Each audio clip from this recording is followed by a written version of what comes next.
Hello, welcome to this presentation on non-variceal upper GI bleeding. My name is Dr. Anthony Leahy and I'm a consultant gastroenterologist at West Hertfordshire Teaching Hospitals, and this presentation is being given on behalf of a training company called Endotrainer. There are several objectives to this talk. Before the procedure, we'll talk about how to manage and stabilize the patient for the endoscopy, and then during the endoscopy, various lesion recognition and endotherapy options. And following the procedure, we will talk about report writing, ongoing bleeding and rebleeding strategies. This talk is very much based on the guideline published by the European Society of Gastrointestinal Endoscopy in 2021 on the diagnosis and management of non-variceal upper GI bleeding. Also mentioned that the British Society of Gastroenterology have published an acute upper GI bleeding bundle, and if you look at the middle of this slide, it starts with recognition of the bleed, depend on symptoms such as hematemesis and melena. The first step then is resuscitation, usually with intravenous crystalloid and possibly a blood transfusion according to the hemoglobin, then a risk assessment with the Glasgow-Blatchford score, and then various treatments such as terlipressin if a variceal bleed is suspected, and then referral for the endoscopy, which should ideally, they say, should be performed within 24 hours, and then also reviewing the endoscopy report and subsequent management recommended. So once we have recognized that we have a patient with upper GI bleeding, the first thing that we should consider is resuscitation. If the patient is hemodynamically unstable and having massive bleeding, then transfusion should be according to local protocols. If the patient is hemodynamically stable, we usually follow a restrictive blood transfusion strategy, maintaining a hemoglobin of greater than 70 grams per litre. Ideally, we'd like to maintain the platelet count above 50 and also correct an INR if it's greater than 1.5. We follow restrictive transfusion strategies based on a study published in the New England Journal of Medicine back in 2013, which showed that the mortality rate was better with a restrictive strategy when they compared it to a liberal transfusion strategy. Once we've resuscitated the patient, then we should perform a risk assessment. Ideally, we should use the Glasgow-Blatchford score. This is a score between 0 and 23, taking into account the systolic blood pressure, the blood urea, the hemoglobin level, and other risk variables such as pulse, presence of melena or syncope, hepatic disease, or cardiac failure. If the score is 0 to 1, then the patient could be considered to be discharged with an early outpatient endoscopy. The Blatchford score does not actually take into account any endoscopic findings, and it's usually used to predict the need for intervention. Conversely, the Rockwell score does include endoscopic findings and is better placed to predict patient mortality. This slide shows some of the things that we should be considering according to the ASCII guideline before the gastroscopy. With regards to high-dose proton pump inhibitors before the gastroscopy, there is a meta-analysis of 6 randomized controlled trials which did show that IV PPIs did reduce the incidence of high-risk stigmata and need for hemostasis, but had no effect on rebleeding, need for surgery or mortality. In cirrhotics, we should be giving antibiotics because 20% will have coexistent bacterial infections, and also within the BSG care bundle they recommended terlipressin. There's currently no evidence supporting nasogastric lavage before the gastroscopy. With regards to what to do with antithrombotics prior to the gastroscopy, basically aspirin and agents such as clopidogrel and ticagrelor can usually be continued unless there is life-threatening hemorrhage. With regards to warfarin and DOACs, then these are generally discontinued prior to the OGD and sometimes reversed if the hemorrhage is severe. Usually we think of restarting these oral anticoagulants approximately 7 days post-procedure, dependent on the endoscopy findings and dependent on the indication of why they're being used. We should no longer be using tranexamic acid in our upper GI bleeding patients. This is based on the HALT-IT trial published in the Lancet in 2020. It was a very large international trial involving many patients in many hospitals, and basically tranexamic acid did not reduce death from GI bleeding, but it did increase venous thromboembolism in the tranexamic acid group, and we've therefore stopped using this agent. NICE in 2012 suggested that endoscopy should be performed immediately after resuscitation in unstable patients. It also recommended endoscopy within 24 hours for all other patients. Units dealing with more than 330 cases per year should have daily lists, and also there should be a supported outpatient management of low-risk patients, such as those scoring a 0 or 1 score on the Blatchford score. Subsequent to the recommendations by NICE in 2012, there is an important study published in GIE in 2016 which looked at the optimal timings of endoscopy. They actually found that in hemodynamically stable patients, the optimal time was between 12 and 36 hours. They noticed that mortality, particularly in ASA 3 to 5 patients, was actually increased if the endoscopy was performed too early, usually reflecting that the patient might not have been adequately resuscitated. And also, if the patient's endoscopy is delayed from 36 hours, mortality then also increased. The same study also looked at hemodynamically unstable patients. They found that the optimal time for the endoscopy was a little bit earlier than in stable patients, and in unstable patients they recommended 12 to 24 hours after appropriate resuscitation.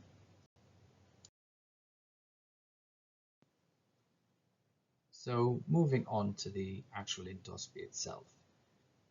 Let's first talk about classification of peptic ulcers, if we find them.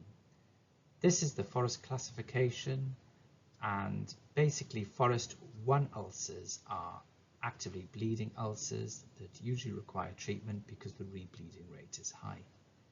Forrest 2A ulcers are ulcers with a visible vessel that we do usually treat, again because of a high rebleed rate. Forrest 2B ulcers have a clot over the ulcer. We usually lift and see, and sometimes we will treat them if you can see an underlying vessel, as they do have a medium rebleed rate. Forrest ulcers, there are 2C, which has a pigmented spot, or 3, which has a clean base, are not normally treated because they have low rebleed rates. The table in this slide summarizes the various hemostatic modalities we have to hand during an endoscopy. Injection is usually performed with adrenaline, and this has a temporary mechanical tamponade and vasoconstriction effect. Thermal modalities such as heater probes, gold probes, APC and laser coagulates a vessel. Mechanical modalities such as clips, which can either be deployed through the scope or over the scope, tamponades the vessel, and topical modalities such as powders and sprays basically encourage clot formation. There have been many studies comparing the various hemostatic modalities to each other. This meta-analysis basically showed that we should never really inject adrenaline on its own. Usually we do combine dual therapy, such as adrenaline injection with either thermal treatment or clips, but you can probably just use clips on their own, but never just adrenaline injection.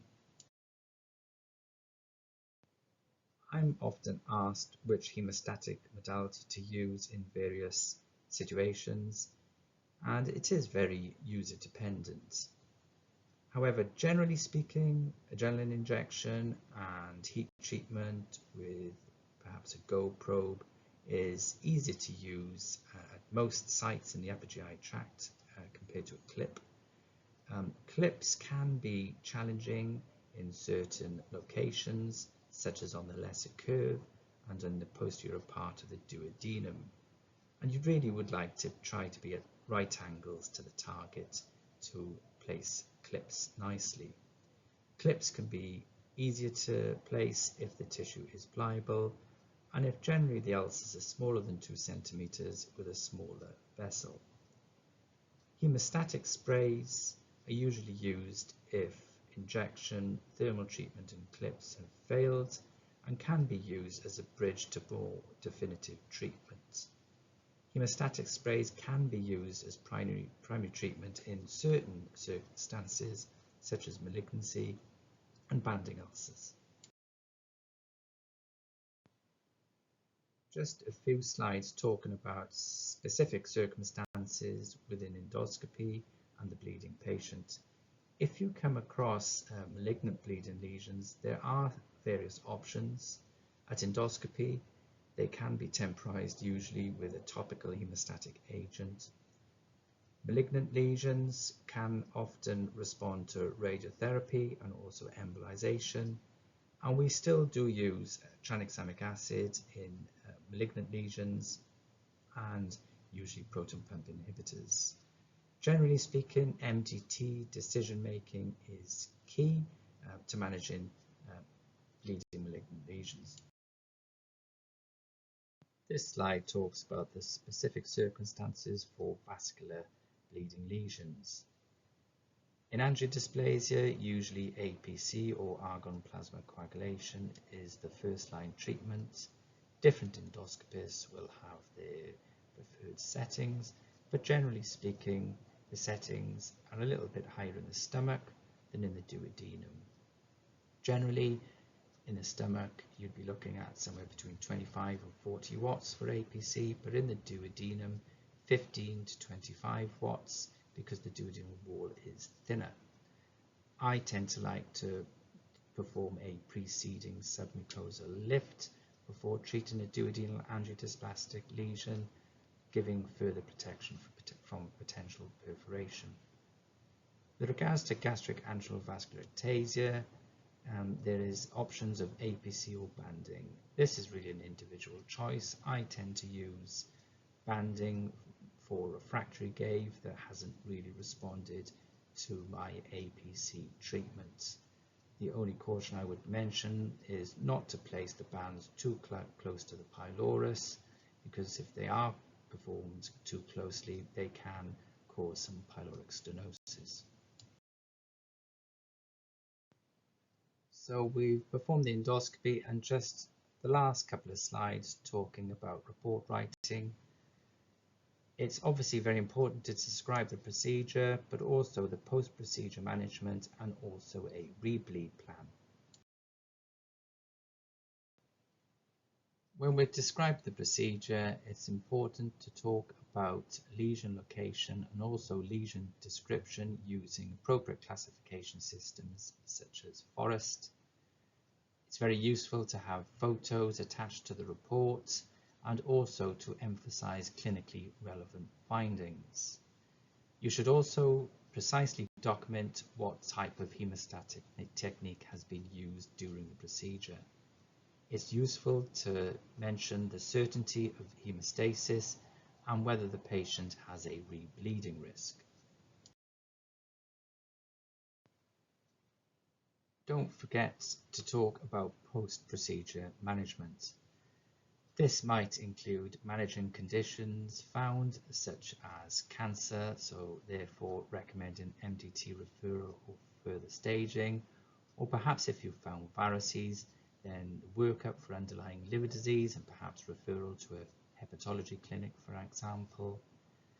There can be a discharge plan if the patient has been found to have a low risk bleeding lesion, such as a Forest 3 ulcer.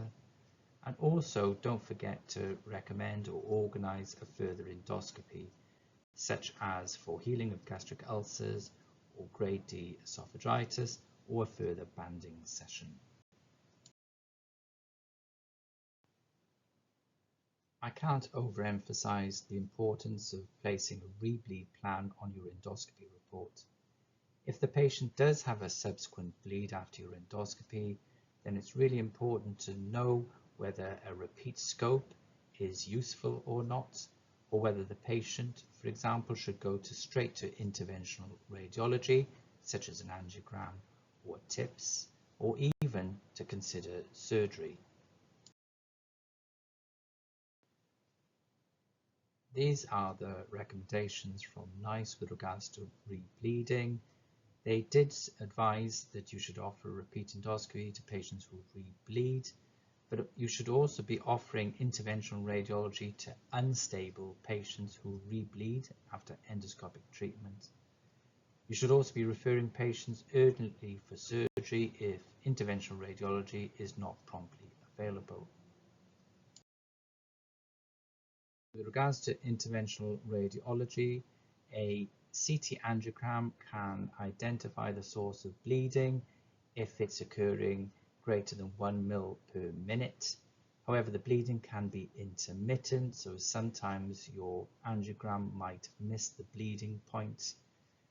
But interventional radiology does actually have a lower mortality rate than surgery and is the preferred second option after endoscopy.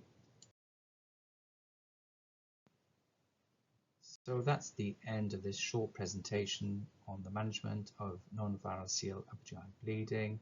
Thank you for listening, and on behalf of Endotrainer, I wish you well for your future endoscopies.